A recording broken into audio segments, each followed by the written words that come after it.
buenos días.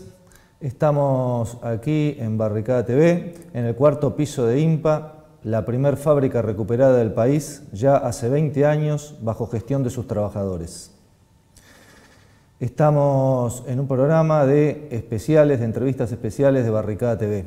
Hoy trataremos un tema que es central para la política argentina, que debería ser central para el diseño de las políticas argentinas y la forma en la que nuestro Estado, nuestra diplomacia y nuestra economía se desarrolla en Argentina, en el continente y en el contexto geopolítico internacional, que es el tema de nuestra soberanía sobre el Atlántico Sur, la Antártida, especialmente nuestras Islas Malvinas.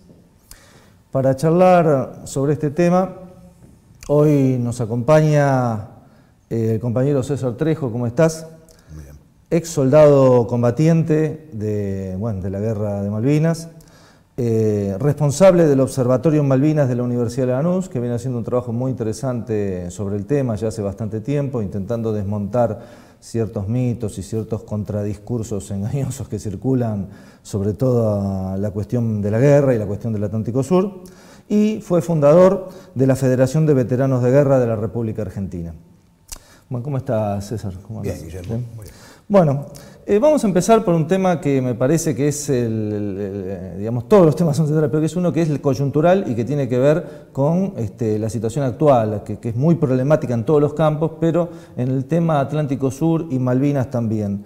En los últimos tiempos, ya desde el inicio de la gestión Macri, enseguida hubo señales muy fuertes de una reorientación, o yo diría una orientación muy clara de la política para tener una relación de recomposición y amistad con los intereses británicos, ¿no? Ha habido varios acuerdos, pero todos han seguido una misma línea. ¿Cómo es esto? ¿Por qué no nos contás un poco cómo empezó este tema y cuál es la política que se está desarrollando ahora?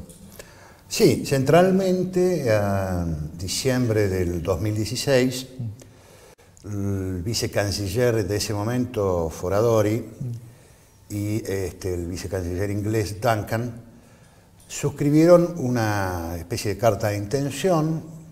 En ese momento hubo una discusión fuerte sobre si era un comunicado o era una declaración conjunta, donde... Te interrumpo un segundo, ¿sabés qué? Esos detalles que vos decís, es comunicado, declaración conjunta, acuerdo, tratado, tienen una importancia muy clave porque eso tiene que pasar o no por el Parlamento. Claro, y es que si bien todo nos ha vinculado y nos ha colocado en situaciones de dependencia respecto de los acuerdos, han sido esos nombres los que les ha permitido a los diferentes gobiernos entregar la soberanía sin que se discuta, digamos, ¿no? Exactamente.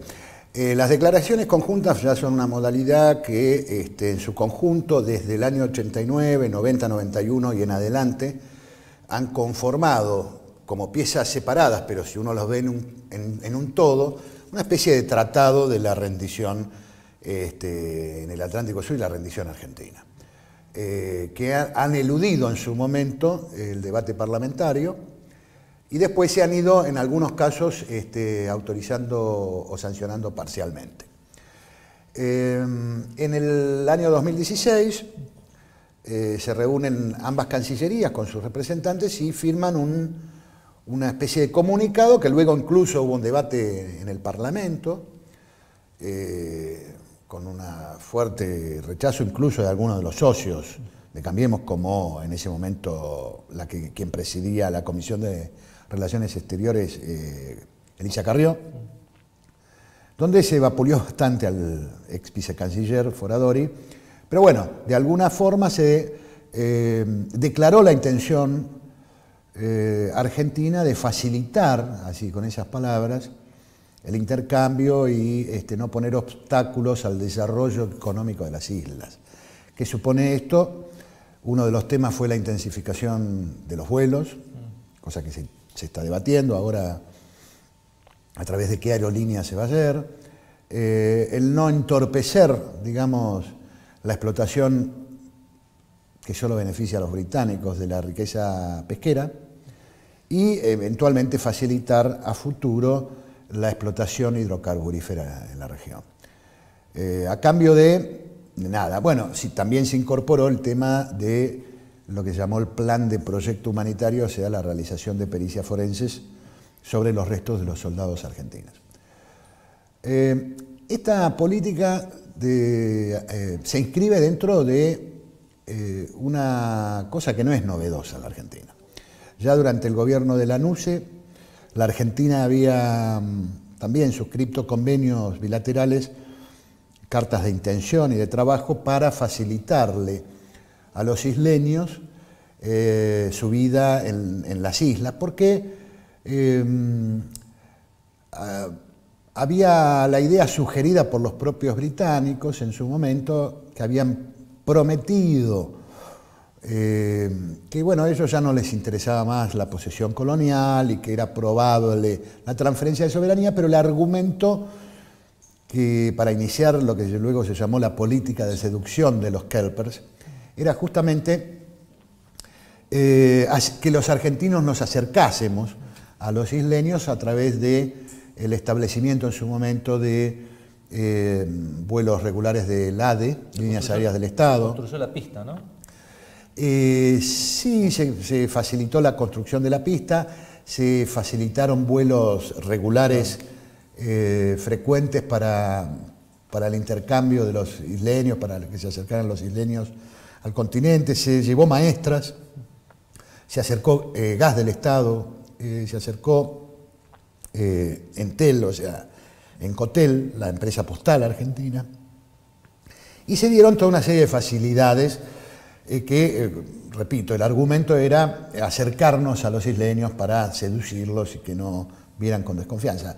Esto, en el año 76, los británicos hacen un envío de una misión científica, que siempre son de recursos. Es Shackleton, ¿no? Claro, en el mes de enero, la expedición Shackleton, que era descendiente de otro lord, y que en realidad vino a evaluar los recursos, sobre todo energéticos, hidrocarburíferos, pero también pesqueros, y si le convenía a su majestad británica permanecer en las islas. Bueno, el informe fue contundente, había recursos muy importantes, y a partir de ese momento hubo, aunque no se lo declare, la decisión británica de no negociar ningún tipo de acuerdo con Argentina ni de traspaso de soberanía.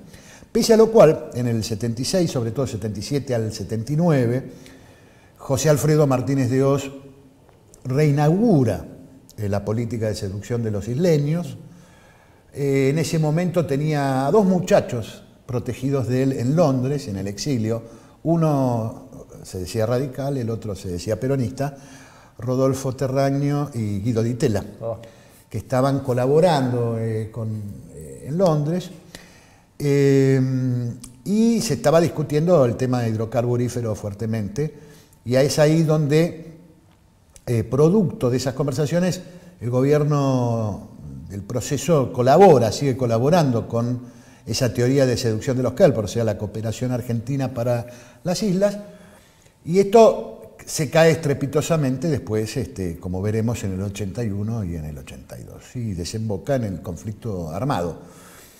Posteriormente, también en la década del 90, Di Tella, ya como canciller de Menem, reinaugura esta teoría de la seducción de los kelpers. Recordamos todos ese gesto bastante ridiculizado del envío de los ositos Winnie the Pooh, que también fue con un Martín Fierro, bilingüe, bueno.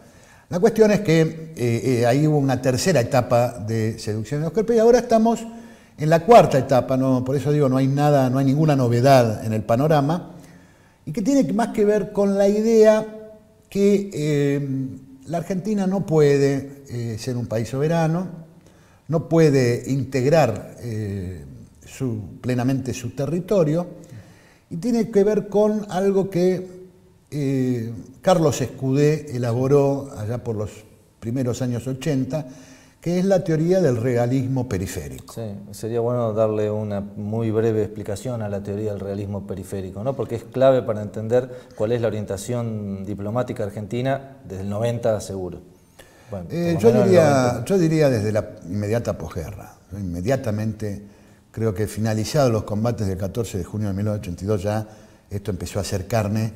Es más, diría incluso de antes, como efecto de lo que fue el programa del proceso de reorganización nacional, que fue triunfante. Pero bueno, la teoría del realismo periférico dice algo, para llevarlo a un lenguaje vulgar. El esclavo, como no puede insubordinarse al amo, cuanto más sometido, más gentil y más sumiso se muestre ante el amo, más posibilidades tiene de obtener algunas migajas. En términos de política internacional significa, la Argentina, como no puede ser un país soberano, tiene que subordinarse a las potencias imperiales, sobre todo anglo-norteamericanas, y si hace buena letra sostenidamente en el tiempo, entrega sus recursos y demás, probablemente alguna migaja de todo ese botín colonial saqueado a nuestros propios recursos va a poder ser compartido por el amo. Es básicamente eso. Sería la pata diplomática de la financiarización de la economía y de la entrega de los recursos naturales en general. Claramente, porque como dice el amigo, compañero y profesor Marcelo Gullo, Malvinas es la parte visible de un sistema de dominación invisible. No es solamente un territorio en el Atlántico Sur, como ya lo había visto geopolíticamente el general Perón y como lo tienen claramente visto los ingleses. Malvinas no está desprendida de la Antártida y de todo el Atlántico Sur, sino que es perteneciente a una misma unidad geopolítica. Pese a que nuestra Cancillería, la Secretaría de Malvinas trabaja por un lado y la Dirección Nacional del Antártico y el Instituto Antártico por el otro, como si fueran dos espacios distintos. Pero si vos vas hoy a Malvinas, comprás un souvenir en los kioscos, en los supermercados, el souvenir dice, en inglés, Falkland, puerta de entrada a la Antártida. Es decir, ellos tienen claro, como lo tenía el general, pero bueno, nosotros todavía en la posguerra no podemos debatir esto. Otra cosa que por supuesto que está en las antípodas de nuestro pensamiento, pero la verdad que en esto tiene razón, Carlos Escudé, también autor del realismo periférico, de la teoría del realismo periférico, decía, hace poco en un artículo, como la Argentina ha renunciado a tener sus propias fuerzas armadas, por lo tanto también ha renunciado a tener su propia política exterior. Claro. Porque no se puede tener política internacional sin tener un instrumento disuasivo, y como hacen todos los países del mundo. Sí, es sorprendente cómo en general cuando se analiza la política mundial en todas las corrientes políticas, intelectuales, se sabe que el potencial militar que cada país tiene, sea pequeño o grande, es clave en su desarrollo soberano, en la capacidad de que su voz en el ambiente diplomático sea más o menos escuchada. Pero cuando nos miramos a nosotros mismos como argentinos, en general esas mismas corrientes no ven esa misma situación. Lo mismo que cuando se ve un mundo en conflicto y se habla que Argentina no tiene conflicto, digamos, ¿no? Es como si fuéramos una isla aislada en un mundo paradisíaco. Cuando se analiza el mundo, es un mundo en conflicto donde los diferentes potenciales son jugados agresivamente de diferentes formas, no solo la militar, y acá pareciera que nada. Bueno, yendo a la etimología de la palabra imbécil, sí. Nosotros tenemos una dirigencia imbécil. En general nuestras élites son imbéciles. Imbécil viene de imbellum. Era, claro. En la antigua Grecia y en Roma, un ciudadano pleno podía no participar en la guerra, pero tenía vedado opinar de política. ¿Por qué? Porque el ciudadano absolutamente pleno era no solo el que contribuía en el impuesto, en la creación de riqueza, sino también el que estaba dispuesto a dar su vida en la guerra, sí, para defender. Ese iba al ágora y era un ciudadano pleno, que podía no solo opinar de los impuestos o opinar de la cultura, sino que podía opinar de la política. El que no iba era el imbellum.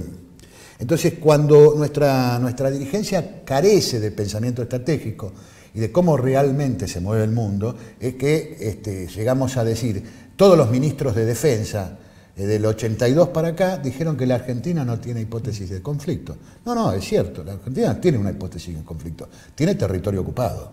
Bueno, vamos a ir a un corte, como nos han señalado acá la señora directora, y seguiremos en el segundo bloque charlando un poquito más sobre las últimas cuestiones que ha hecho el gobierno nacional, y iremos a ver algunos antecedentes que tienen que ver con una de los que lo mencionamos recién, ¿no? Pero que tiene que ver con uno de los pilares de la política exterior argentina que ha guiado nuestra política exterior, que han sido los acuerdos de Madrid. Bueno, vamos al corte y enseguida seguimos.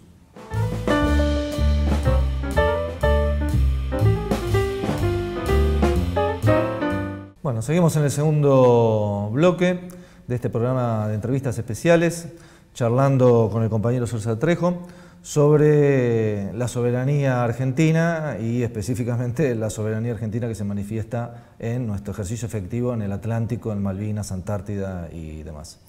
Hay un detalle que es importante sobre lo que estuvimos hablando, sobre la nueva política de reapertura y profundización de relaciones carnales, en este caso con Gran Bretaña, y de la política de seducción de este gobierno, que dentro de poco tiempo se reúne acá el G20 y la política iniciada por el vicecanciller Foradori ha sido ratificada por el gobierno, y hace unas semanas el actual canciller Faurier ha realizado unos sondeos como para poder llevar a una reunión concreta con los británicos en el marco del G20 para avanzar en lo que es uno de los pilares clave del sostenimiento, rentabilidad de la colonia británica, que es la explotación ictícola.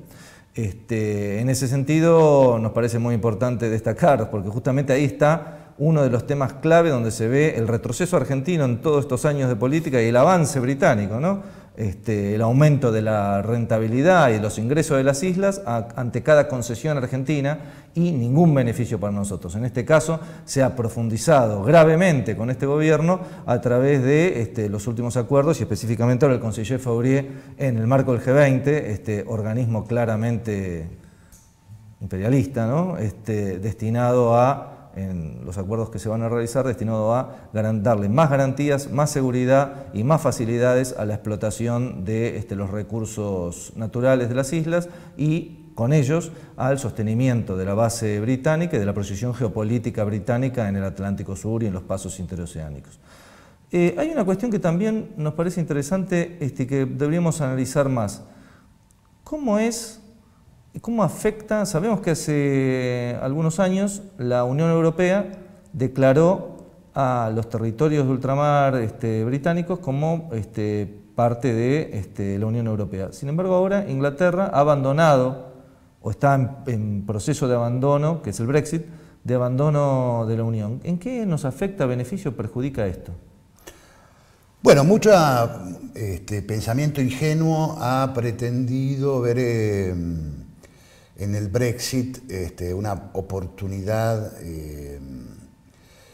para, digamos, fortalecer la posición argentina. La realidad es que Gran Bretaña siempre en la posguerra mundial, desde la posguerra mundial, navegó o surfió sobre dos tablas.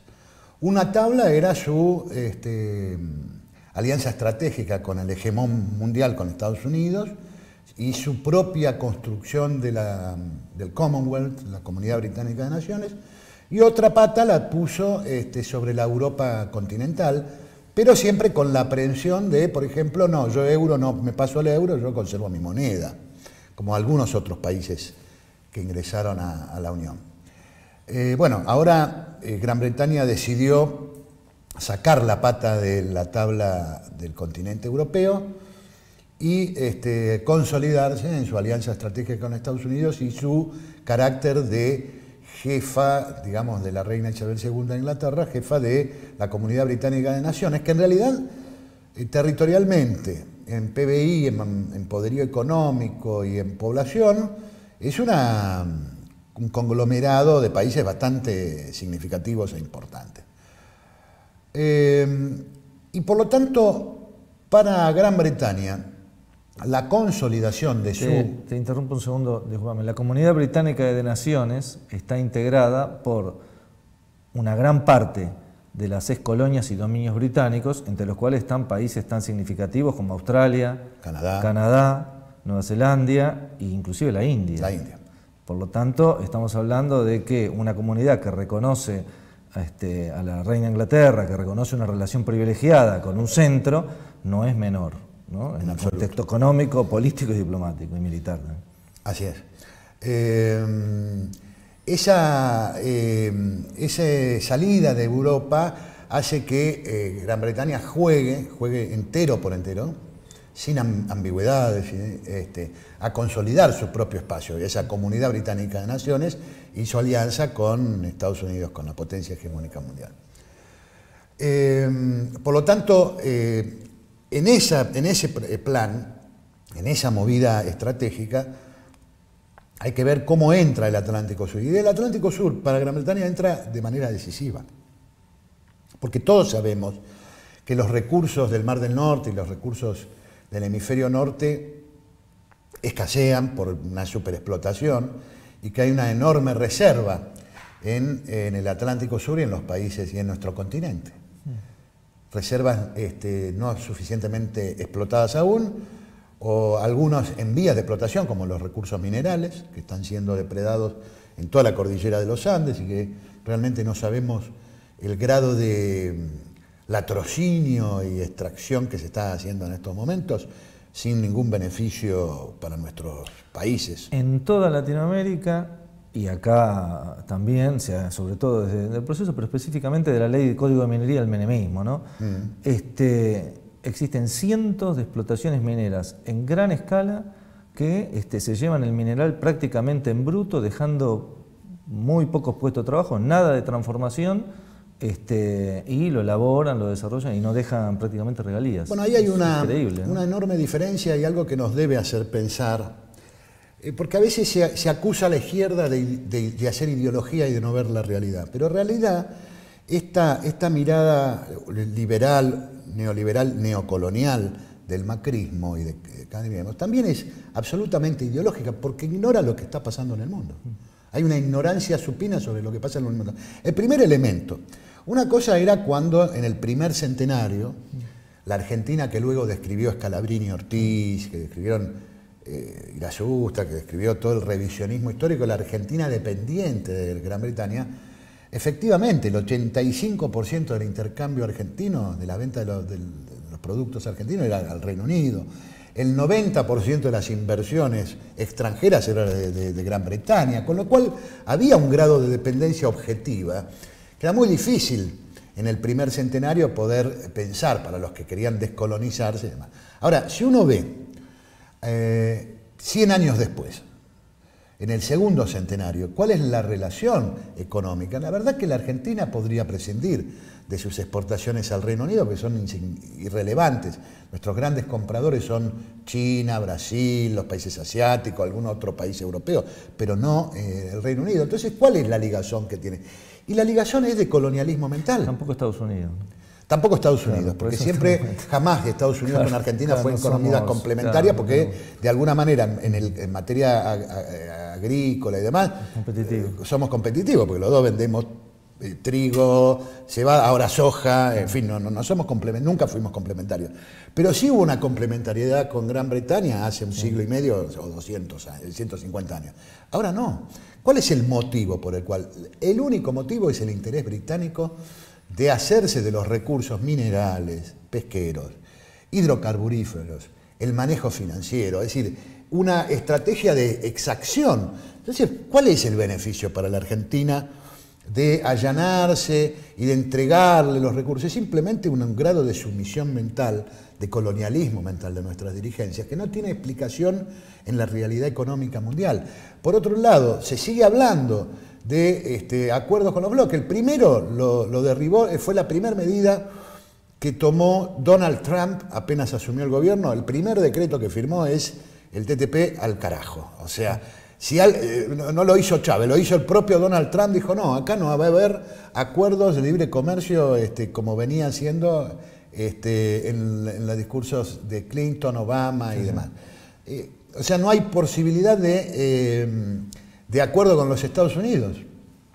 Luego van a la Unión Europea y le dicen, no, queremos acuerdo. Y la Unión Europea es desconocer que hace 60 años la Unión Europea tiene una política de protección de su campo, en Francia, en España, en Italia, en Alemania, que no van a entregarle a los agricultores. Y especialmente en Francia, ¿no? Ir a decirle a Macron que se enfrente con los agricultores franceses. A ver, entonces uno dice, bueno, estos tipos no entienden nada, no saben en qué mundo están parados, se mueven ideológicamente. Les vendieron Adam Smith, les vendieron Jeffrey Sachs, les vendieron Popper, no sé qué le vendieron, y compraron los tipos y piensan con esa matriz que es puramente ideológica y que no tiene nada que ver con la realidad política mundial. El mundo marcha a los bloques y marcha a la protección de sus economías en vistas del fracaso del proceso capitalista financiero de la globalización. Por eso la actitud de Trump en Estados Unidos, que uno podrá opinar desde afuera, que es un mamarracho y demás, pero para los norteamericanos les está devolviendo sus industrias, les está devolviendo empleo, les está devolviendo una calidad de vida que habían perdido con la pura política de Wall Street y de la globalización, donde los trabajos habían migrado al sudeste asiático, a México. Entonces, estamos y que no habían producido ningún desarrollo ni beneficio en el sudeste asiático ni en México. No, las maquilas y las explotaciones salvajes del trabajo indudablemente mexicano. Porque fugaban, porque ahí consolidaban la miseria y los salarios de hambre en los respectivos países. Pero eso también le quitaba empleo y dignidad a los norteamericanos. Mucha gente se olvida que la primera gran protesta, una de las primeras gran protestas contra la globalización, que fue en Seattle, en la cual participaron los obreros metalúrgicos de Estados Unidos, estaba justamente en contra de estas políticas de globalización y de liberalización del mercado, porque afectaba los puestos de trabajo de la clase obrera norteamericana. Bueno, y después medio que quedó en el aire todo eso, ¿no? Como que bueno, todo es flujos, libertades. Bueno, entonces estamos, la verdad que los actuales gobernantes argentinos no tienen ni idea del mundo real, están adoptando medidas sencillamente que son ideológicas, que no tienen nada que ver con el mundo real, ni de las realidades económicas, ni de las realidades geopolíticas, y sería el momento más propicio para hacer todo lo contrario. En vez de facilitarle al Reino Unido el bajar los costos de la explotación de nuestros recursos naturales sin que esto signifique un beneficio para la Argentina, ni tampoco ojo para Tierra del Fuego, porque lo peor que podríamos hacer es que incorporemos a Tierra del Fuego para hacer lo mismo que se hizo en su momento con la privatización de YPF.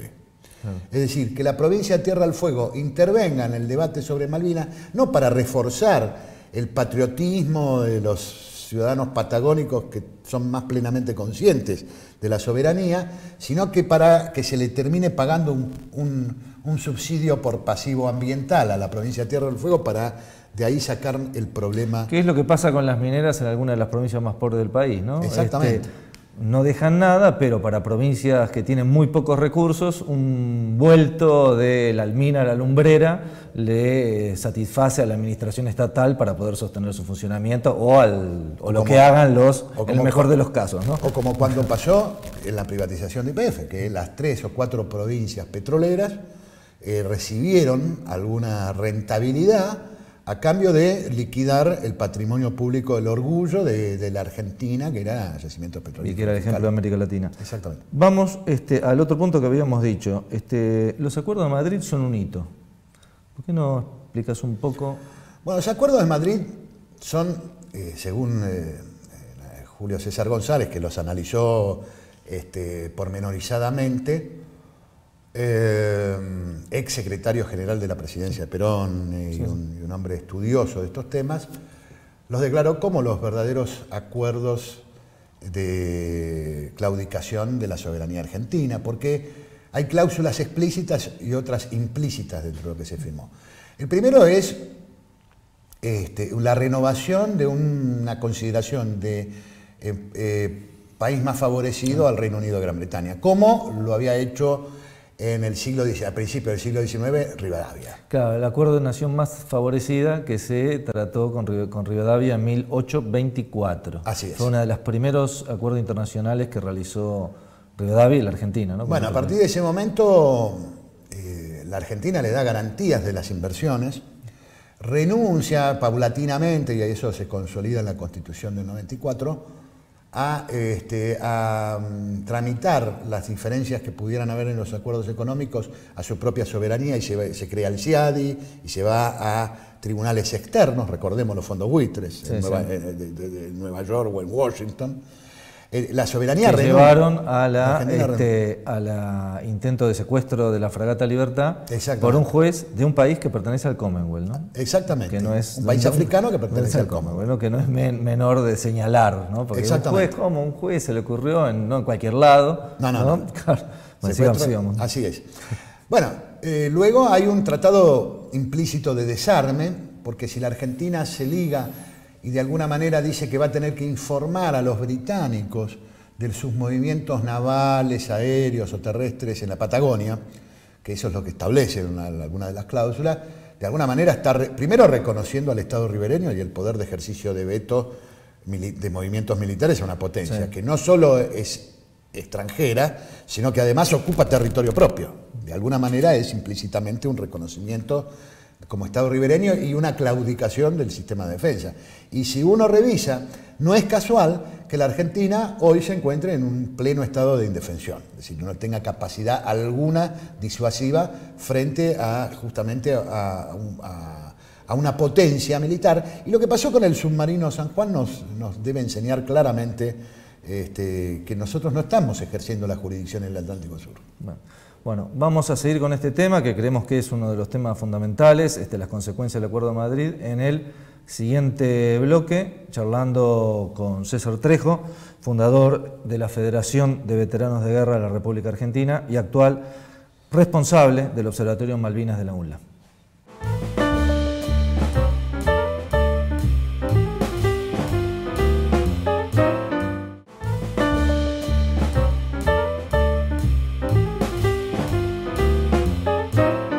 Bueno, seguimos en el tercer y último bloque, charlando con el compañero César Trejo.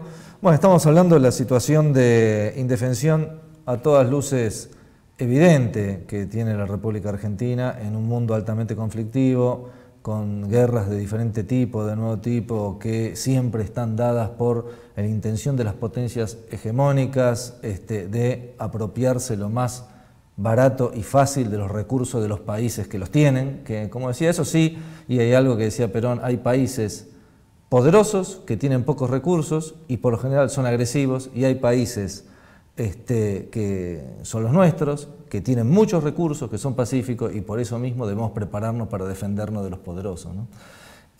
Nuestra situación es complicada, ¿no? En los acuerdos de Madrid figura no solo el tema implícito, que uno lo verifica con la historia, ¿no? La historia hay que verificar los hechos materiales del desarme argentino, sino figura una serie de cláusulas destinadas a favorecer la explotación ictícola y la explotación petrolera. ¿Eso cómo ha ido avanzando?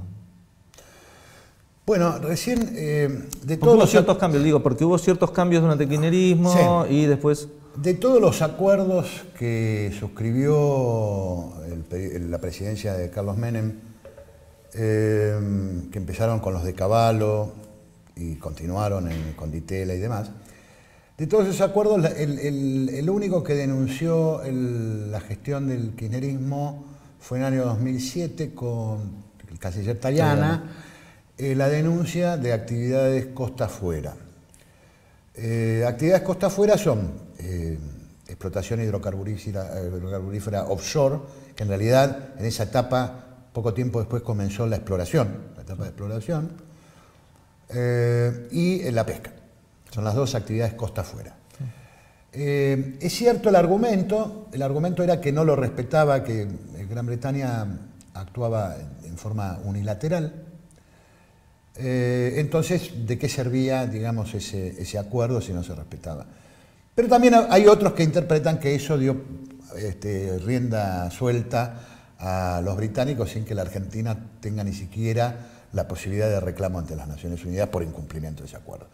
Lo cierto es que los acuerdos y las políticas trazadas en la primera parte del gobierno de Menem, con los acuerdos de Madrid, de Londres, en principio de Nueva York, fueron continuados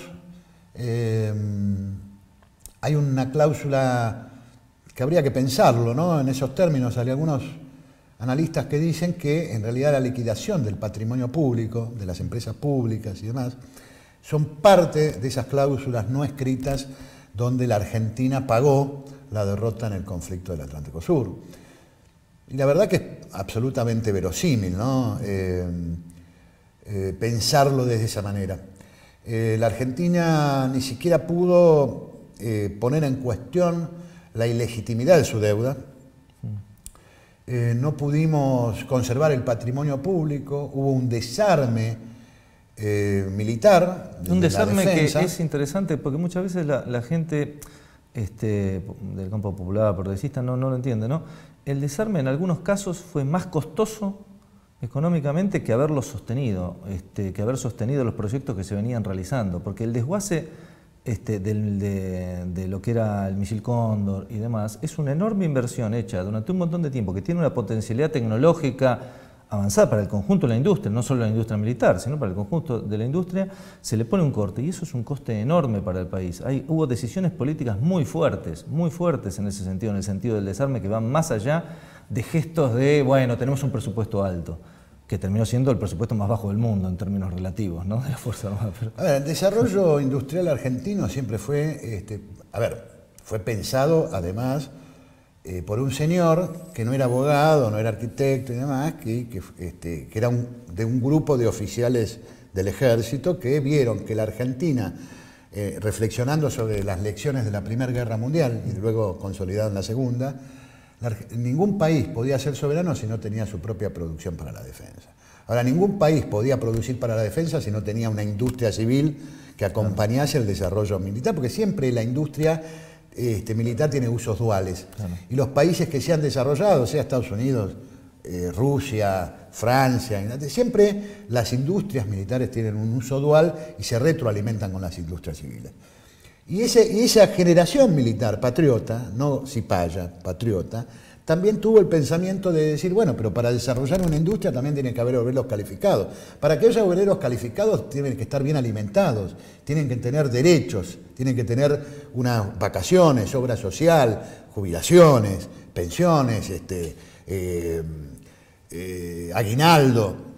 Entonces, todo ese desarrollo social de la justicia, el concepto de la justicia social en la Argentina, que tuvo en la década del 45 al 55 del siglo pasado un enorme impulso y que todavía estamos sobreviviendo de alguna manera con eso, están tratando de destruir todas y cada una de esas conquistas, pero viene de esa época y tiene que ver con un pensamiento estratégico también de la defensa nacional. Perón da en el 44 una charla a los profesionales del pensamiento académico en la Universidad de La Plata y habla sobre la defensa nacional.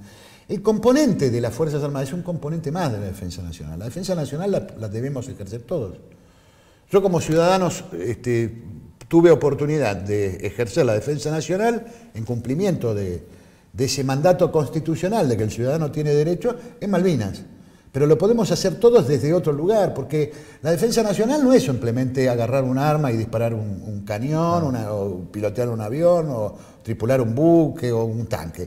Es la concepción de que, bueno, vivimos bajo amenaza. El mundo no es un mundo de hermanos, es un mundo de depredadores. Es la comunicación. Es la comunicación, es la educación, es el poblamiento, es la ocupación del espacio, es el desarrollo de las familias en el espacio, es la afirmación de la identidad cultural. Esa es decir, es la concepción de si queremos ser una nación libre, una comunidad libre de iguales y libres en el mundo, o si queremos ser nada más que el apéndice de las grandes voracidades de los imperios. Lamentablemente los imperios existen, la voracidad depredatoria es el mundo que se ha configurado, donde hay muy poquitos ultra ricos y hay una inmensidad de pobres. Bueno, ese sistema solo lo podemos cambiar en tanto y en cuanto alcemos nuestro umbral de poder. Y uno de los factores del umbral de poder es el componente de la defensa nacional.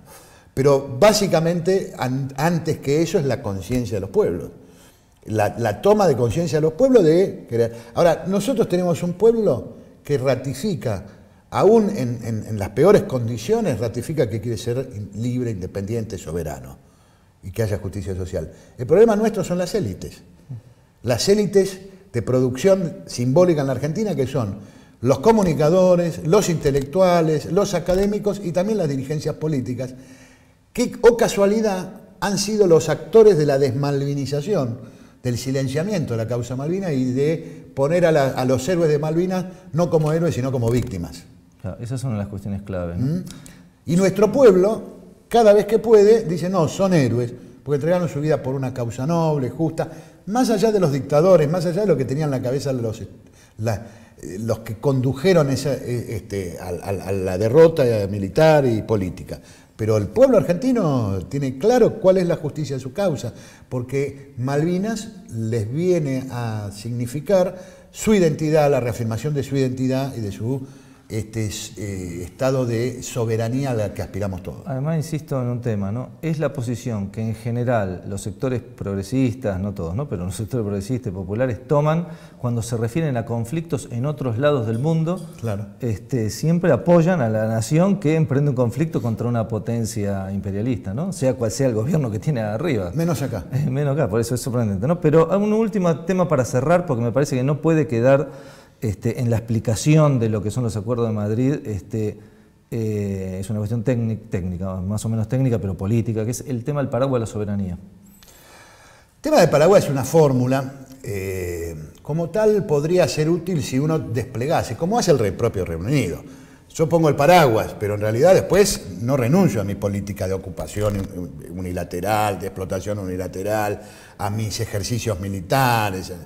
Digo, nosotros también podríamos utilizarlo. Hay elementos, aún debajo del paraguas, que la Argentina podría ejercer y que no lo ejerce. Por ejemplo, nuestros movimientos en el Atlántico Sur.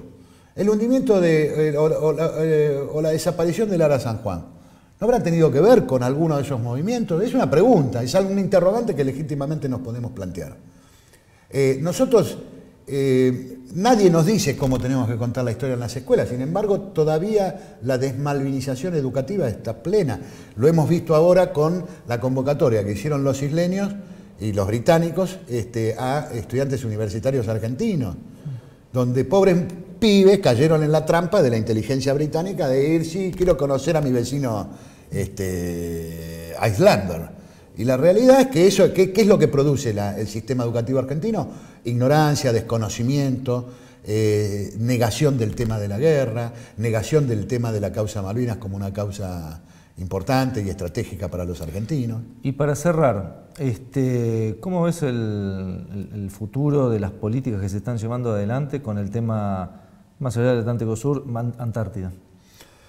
Pero está unido. Si nosotros no somos capaces, hay algo que hemos aprendido, si nosotros no somos capaces de reconstruir las Provincias Unidas de Sudamérica, como en 1816, en nuestra independencia lo pusimos, que no nos independizábamos, los argentinos o los uruguayos, se independizaban las provincias, éramos una parte de las Provincias Unidas de Sudamérica, y así está en nuestra declaración de la independencia en 1816. Nosotros tenemos que reconstruir eso. La Argentina sola no va a poder, no solo no recuperar las Malvinas, pretender, digamos, consolidar nuestra posición en la Antártida y en el Atlántico Sur, ni siquiera vamos a poder defender la integridad territorial continental, porque nos vamos a partir en varios pedazos como siempre el imperio quiso que nos dividiéramos. Y no vamos a poder defender los recursos para su distribución justa y equitativa entre nuestros futuros hijos, nietos, bisnietos y demás. Con lo cual es un imperativo, ya no romántico del siglo XIX o frustrado como el del general Perón, Getulio, Freire, en la época del siglo pasado, de los 50, sino que es un imperativo ir hacia, si no vamos a la reconstrucción de la patria grande, no hay ninguna posibilidad de conservarlo. Tampoco Brasil, como lo están demostrando los hechos, va a poder solo. Sé que no estamos en un buen momento en eso, pero de alguna manera todos los patriotas, el verdadero patriotismo sudamericano, decía en su caso Enrique Oliva, y fue una enseñanza muy grande. No hay patriotismo de patria chica. O empezamos por el patriotismo sudamericano e iberoamericano después, y si no estamos jodidos y condenados a ser dominados por separado.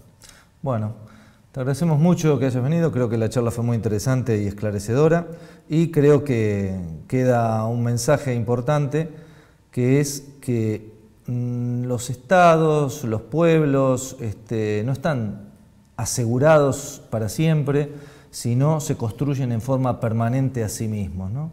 Y eso solo implica que tenemos que ver las cuestiones no solo inmediatas y planes inmediatos y necesidades inmediatas, que son absolutamente legítimas algunas, los gobernantes deberían siempre ver más allá, sino que tenemos que pensar en proyectos que sean de 10, 20, 30, para las futuras generaciones, porque así es como vamos a poder asegurarnos que Argentina y Latinoamérica tengan un futuro de mayor libertad, de mayor beneficio. Si no, vamos a estar cada vez, el futuro nos va a encontrar más divididos, más separados y a su vez más fraccionados de los que estamos hoy, ¿no? Y eso no está seguro, lo que tenemos no está asegurado.